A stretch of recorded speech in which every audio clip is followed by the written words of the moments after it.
Welcome back to Study Hall, everyone. I hope you're ready to dive into a really fascinating topic today. Always ready for a good deep dive. All right, great. Today we're tackling this executive order that came out on January 20th, 2025.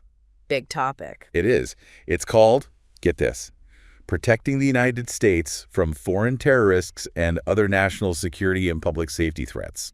Catchy. I know, right? We've got the actual text of the order itself, which we're going to be looking at, but also this independent analysis that lays out some potential pros and cons, sort of from a civilian perspective. Should be interesting to see those different angles. Yeah.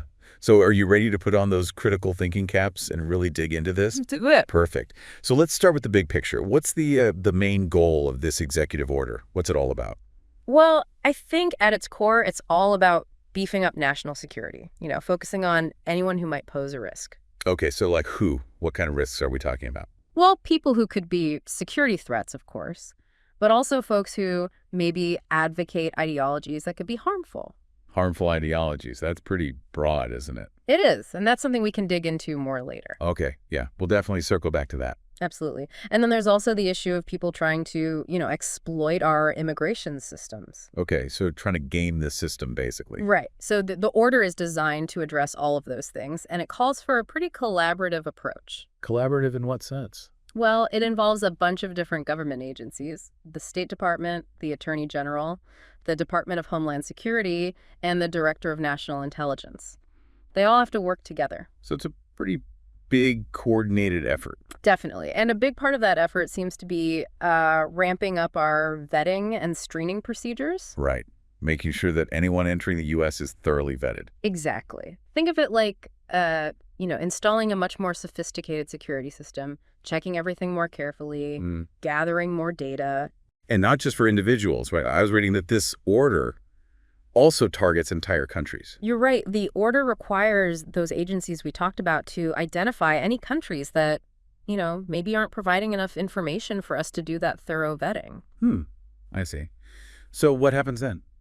Well, it could lead to immigration suspensions from those nations. Wow, that's a pretty big deal. It is. And it raises some really important questions. Like what? Like, is this really the best way to protect ourselves? Or could it end up having some unintended consequences? Yeah, I mean, how do we balance national security with other values, Yeah. like humanitarian aid and cooperation with other countries? Exactly. And that's where I think our second source, this civilian analysis, comes in handy.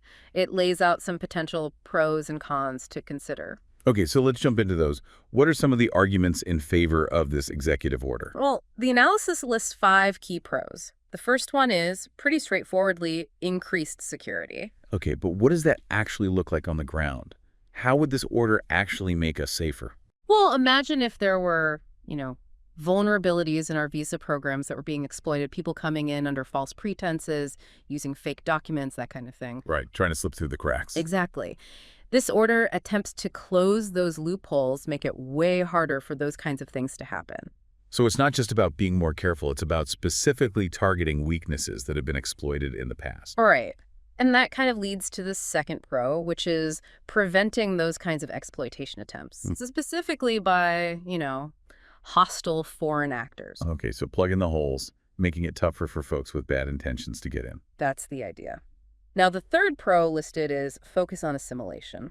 And I have a feeling this one might be a little more controversial. It is. It's a bit more nuanced. So what does this focus on assimilation actually involve? Basically, the order calls for promoting a, and I'm quoting here, unified American identity amongst immigrants, making sure they embrace, U.S. constitutional principles. Okay, so it's not just about keeping dangerous people out. It's about shaping the culture and ideology of immigrant communities within the U.S. You could definitely interpret it that way. And as you can imagine, that's raised some concerns about potential overreach. Yeah, and maybe even infringing on individual liberties. Right. It's a tricky balance. It is. Okay, the fourth pro they list is refugee verification. What's that about? Well, this one emphasizes the need for really strong identification verification, especially for refugees and folks who are stateless. So people who might not have traditional forms of ID. Exactly. Like, imagine someone fleeing a war zone. They might have lost all their documents. So how do you verify who they are while still offering them protection? This order aims to create better ways to do that. So again, it's about balancing security with humanitarian concerns. Precisely. And finally, the last pro is adaptability. Adaptability. In what sense? The world's always changing, right? New threats can pop up out of nowhere. This order acknowledges that. It builds in a provision for regular evaluations of our visa programs and regulations. So we can adjust to new realities as they emerge. That's the goal. Make the system more flexible and responsive. Okay, so we've talked about the potential benefits, but I know there are concerns too, right? Absolutely. Every policy has potential downsides, and this one's no exception. The analysis actually highlights 5 key concerns. Let's hear them. What's the first one? Well, probably the biggest concern is the possibility of discrimination. The analysis points out that the language around things like cultural and ideological threats, it's pretty broad. I can see how that could be a problem. It could, because that vagueness could lead to certain groups being unfairly targeted or profiled. Like based on their beliefs or their background. Exactly. So it raises the question, how do you define a harmful ideology without accidentally creating a system that discriminates? Right. That's a tough one. It is, and it's something we need to think carefully about. Okay, the next con is what they call administrative burden. What does that mean? More paperwork. Well, yeah, potentially. But it's more than that. Think about what it would take to actually implement these new vetting procedures. Okay, so more applications to review, more background checks, more information to gather. Right. And all of that could lead to major bureaucratic delays, strain resources, really bog down the whole system. And that could have real consequences for people, couldn't it? Absolutely. People waiting longer to be reunited with their families, students whose educations are delayed, that kind of thing. Yeah, it's not just about paperwork. It's about real people's lives. Exactly. Okay, the third concern they raise is the potential impact on international relations. Okay, this is where it gets even more complicated, I bet. It does. Remember we talked about how this order could lead to suspending immigration from entire countries? Yeah. Well, that could obviously strain relationships with those countries, maybe even lead to retaliation. And how would other countries view this in general? Could it damage America's reputation on the world stage? That's a valid question. It could definitely change how other countries see us. All right, what's the fourth concern they list? This one's a big one. Risk to civil liberties. That's a sensitive topic for sure. It is. Because while the order aims to, keep out people with dangerous ideologies, it could also end up infringing on freedom of speech and religion. It's that fine line again. How do you protect national security without stepping on people's rights? Exactly. And it raises some really important questions, like who decides what a harmful ideology is? And how do we make sure that legitimate dissent isn't stifled? Yeah, you don't want to create a climate of fear where people are afraid to speak their minds. Right. And this isn't just about people trying to enter the U.S. either. It could potentially affect lawful permanent residents or even citizens. Whoa, really? Yeah. If someone expresses views that are considered undermining, could they face consequences?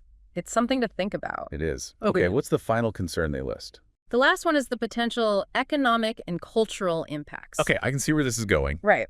The U.S. has always relied on immigration, right? Lots of industries depend on immigrant labor, and immigrants bring new ideas and traditions that enrich our culture. So restricting immigration too much could have a ripple effect throughout society. Exactly. It could lead to labor shortages, higher prices, and a less diverse culture. It's something to consider. So this executive order, it really touches on so many different aspects of American life. It's about security, freedom, economics, even national identity. It really does. It's a microcosm of some of the biggest challenges we're facing today. And it shows us that these issues are never simple.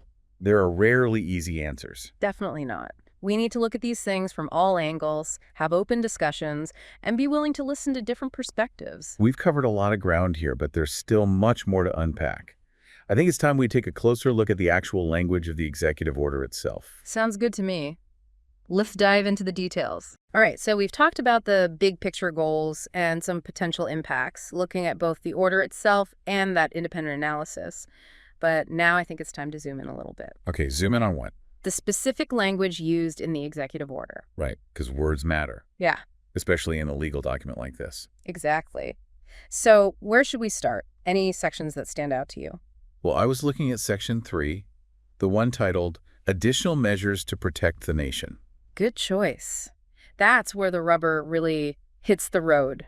so to speak. It outlines all these specific actions different government agencies are supposed to take. Okay, so Section 3. What kind of actions are we talking about? Oh, it covers a lot of ground, from evaluating existing regulations and visa programs to making sure immigrants assimilate properly. Proper assimilation. That sounds a little vague. It does, doesn't it? Yeah. And it also directs agencies to come up with ways to protect against foreign threats. It's pretty sweeping. Can you give me some concrete examples? Sure. Subsection B of Section 3 focuses specifically on refugees and stateless individuals. Okay, refugees. Right. It requires stringent identification verification beyond that required of any other alien seeking admission or entry to the United States. Wow. Stringent identification verification beyond that required of any other alien. That's pretty strong language. What does that even mean for refugees who are just trying to find safety?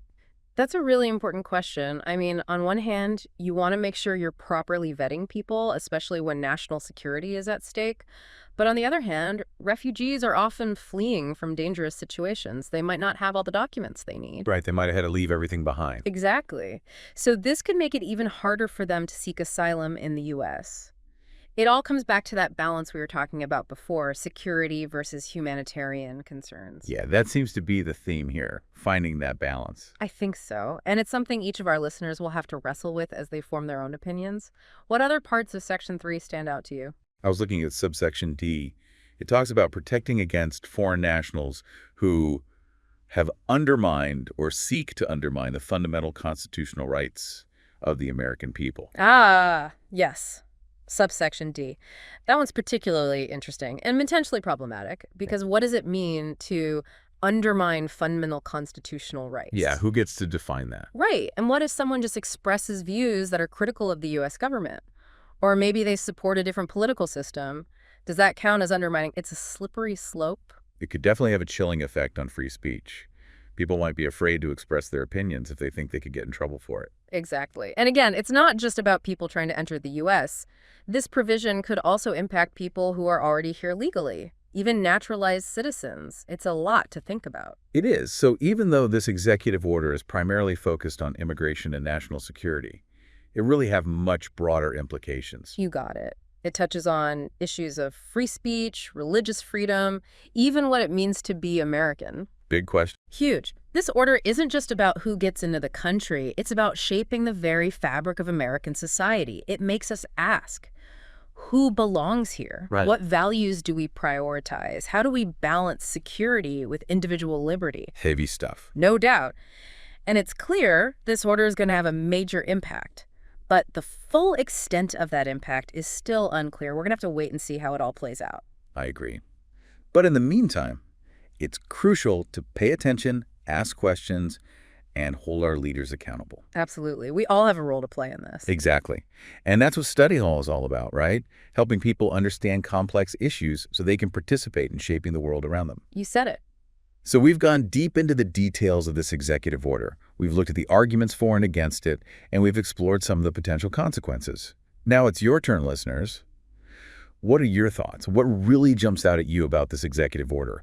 What part seems especially important or maybe even worrying? And what questions does it raise for you? We really want to hear from you folks at home. Take a look at the actual text of the order if you can. Think about the different perspectives that we talked about today and form your own opinions. This is a big issue, and it deserves all of our attention. Absolutely. And that's what we're all about here at Study Hall, helping you stay informed, think critically, and engage in these crucial conversations. We can't just sit back and let things happen. We need to be active and informed citizens, ready to participate in shaping the world around us. Couldn't have said it better myself. And as we wrap up our deep dive today, I want to make one final point. This executive order, it's not just some random event.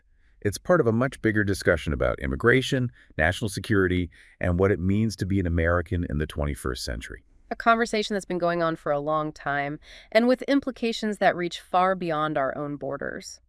The choices we make as a nation, they affect the whole world. So I want to leave you with a question to ponder. We've mainly focused on how this order might impact things here in the United States. But what about its impact on a global scale? How might this affect America's relationships with other countries, our role as a leader on the world stage, and how will the rest of the world see American values after this? That's a question worth thinking about. The world is watching, and the actions we take have consequences everywhere. That's a lot to consider, but that's what makes it so interesting, right? So keep exploring, keep learning, and keep those critical thinking skills sharp. Thanks for joining us for this deep dive. Until next time, this has been Study Hall.